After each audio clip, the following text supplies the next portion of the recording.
Izin boleh interupsi nggak Pak Ketua? Boleh Pak, silakan. Terima kasih Pak Ketua. Saya khawatir lupa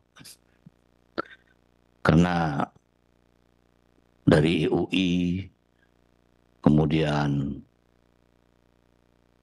Hasanuddin, kemudian Riau, ditambah dengan Undana dan kemarin sekarang UT. Ini makin banyak catatan saya. Nanti saya takut di momen pendalaman saya lupa bertanya. Artinya begini, saya tidak ingin melakukan pendalaman Pak Ketua. Saya sejak tadi berpikir, mungkin pikiran saya agak nakal ini Pak. Kita sudah sangat paham situasi dunia pendidikan di Indonesia. Karena itu Bapak-Bapak dan Ibu-Ibu sekalian, Komisi 10 ini membentuk panja tentang biaya pendidikan. Kita ingin berusaha mengembalikan mandatori Undang-Undang 20% kepada kementerian. Agar tidak seperti sekarang ini.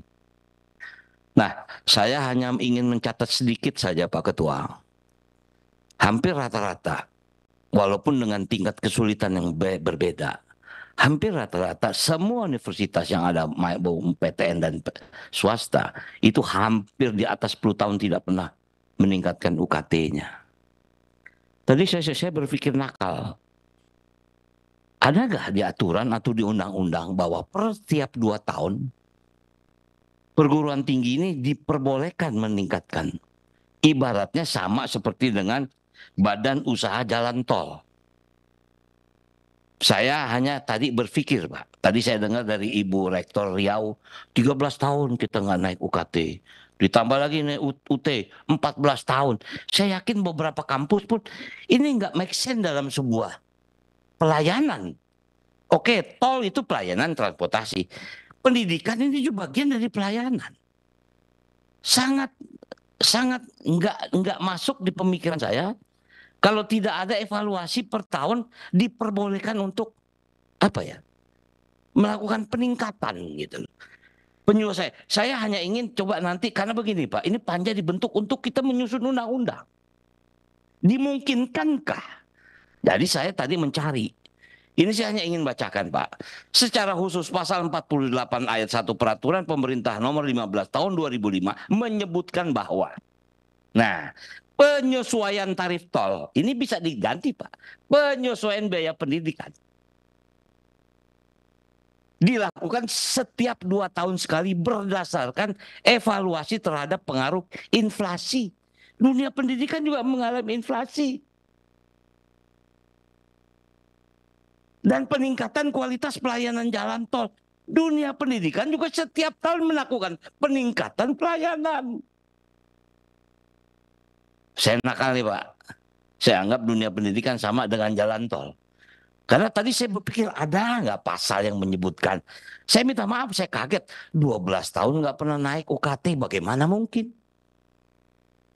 SPP naik, apalagi ini UKT. Nah jadi tadi saya berpikir gitu loh Pak. Nah kemudian ini saya membaca lagi, berapa adalah kutipan dari pasal 48 peraturan pemerintah. Tentang jalan tol, saya mengibaratkan saja. Evaluasi dan penyesuaian tarif tol dilakukan setiap 2 tahun sekali berdasarkan pengaruh inflasi.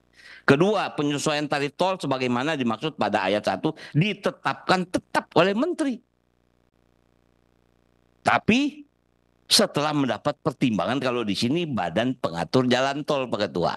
Nah, kalau di dunia apa namanya ini di pendidikan apakah ada pertimbangan dari badan pendidikan misalnya. Jadi saya dari tadi saya takut bertanya dan saya takut lupa pertanyaan saya cuma mencari bagaimana solusinya. Nggak mungkin bahasanya SPP, UKT, atau apapun bentuknya. Itu stuck, nggak mungkin nggak ada kenaikan, nggak mungkin, nggak make sense bagi saya. Ya maaf Pak, dulu kita kencing 500, sekarang 2000 Pak. Nggak mungkin kan kencing gratis, artinya seperti itu ibarat saya bercanda. Mungkin itu saja Pak Ketua, saya takut pemikiran saya ini lupa gitu. Terima kasih. Pak Rano, ini sebetulnya ada benarnya Pak. Jadi kalau negara menganggap pendidikan adalah investasi sumber daya manusia, maka tentu kita harus mengevaluasi lah. Nah, kalau jalan tol itu dibangun adalah tujuannya percepatan logistik, yang artinya mestinya mengurangi beban ekonomi yang lainnya. Nah, kita juga harus melihat pendidikan tinggi ini apakah merupakan percepatan sumber daya manusia unggul yang nantinya akan mengurangi beban yang lainnya. Nah, ini saya rasa belum pernah dihitung. Harus kita hitung supaya apa? Supaya anggaran pendidikan kita pun fokus mau sampai mana? Dikdas saja, Dikdasmen saja, atau sampai kepada dikti.